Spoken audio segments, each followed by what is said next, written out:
Hey everyone, Mtashed here, and today we're going to be looking at Wings of Sacred Dawn, which is essentially Angel of Light from Destiny 1. When you equip this exotic, you jump in the air as a Dawnblade and you aim down sights, it will hold you in position in the air, allowing you to rain fire down on your enemies. If you land precision hits, it will keep you in the air, extending the duration from what I can tell almost indefinitely. So, if you've got a bunch of ammo, you keep hitting crits, you're going to be flying in the air like an angel or something. Or like a crow? Maybe even a pigeon.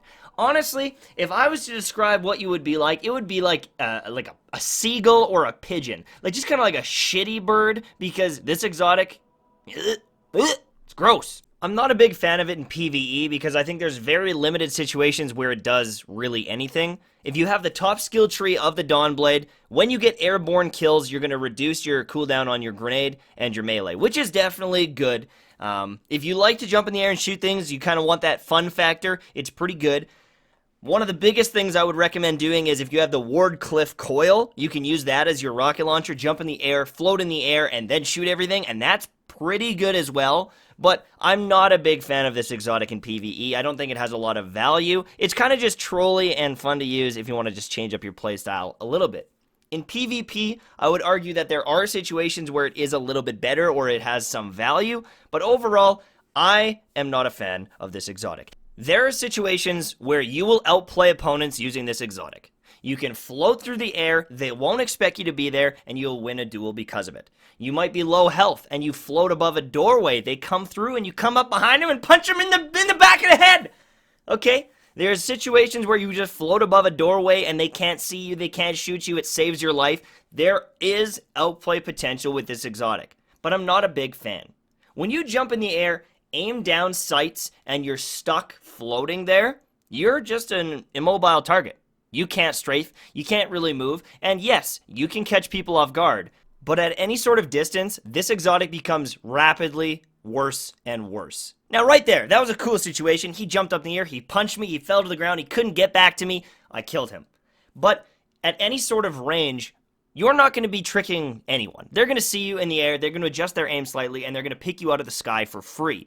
It's a little bit harder to aim when you're floating through the air because there's a little bit of drag on your weaponry. You can't get used to it. I mean, even though I'm suppressed there, I was able to float in the air. Maybe I outplayed him because of that. I recognize that this can be good in some niche situations, but it can also be terrible because you're a sitting duck. You're sitting in the air, not moving, not strafing, not tricking anyone, and so if you don't catch them off guard, in most situations, you're putting yourself at a disadvantage. If you like this exotic, you think it is super fun to use it. But from a competitive sort of standpoint, like if you're playing Trials of Osiris and you think that this exotic is going to win you more games than you're losing, I don't agree with that. Maybe.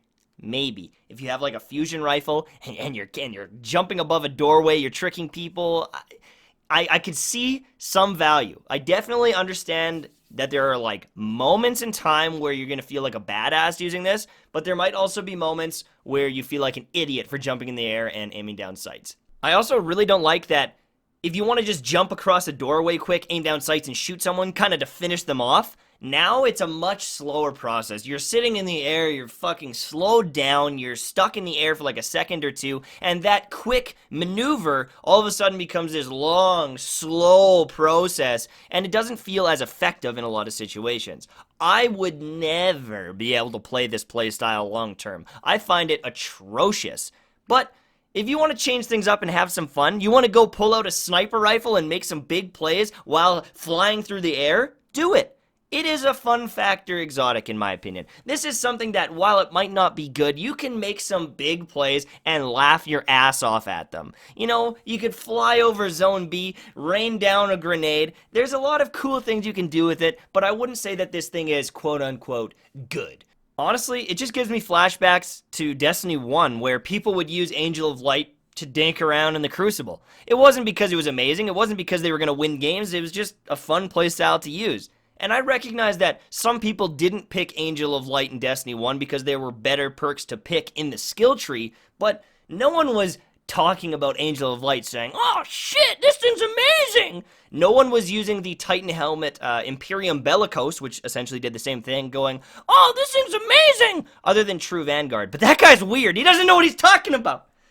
Imperium Bellicose, Angel of Light, they're gimmicky, they're fun. There can be situations where they're great, but there's also situations where they have almost no value and they're useless. They put you at a disadvantage and there's not a lot of reasons to use them. So, if you want to dick around, you want to have some fun, equip Wings of Sacred Dawn.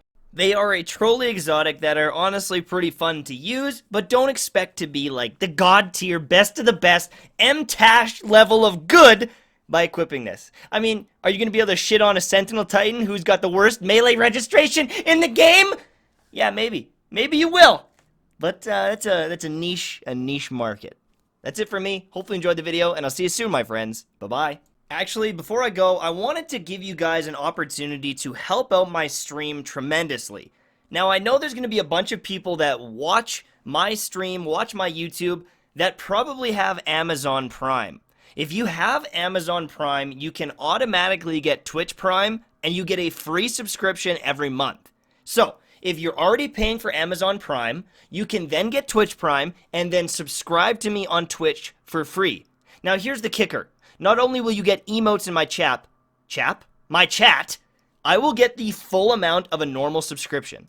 You can essentially give me $5 free a month just by clicking on the link down below, linking your account, and then going to my Twitch stream and subscribing. It costs you nothing. There's no hidden gimmick. It's not a secret trick. You literally just get a free subscription, and I would get the full amount. So, if you want to help out the stream, you want to throw some money my way for fucking free, then Twitch Prime is your option. The links are in the description. That's it. I'm going to bring it up here and there once in a while because I know some people might not watch the end of the video, but if you want to help out, this is a very easy, free way. That's it for me, actually this time, and I'll see you soon, my friends. Bye-bye.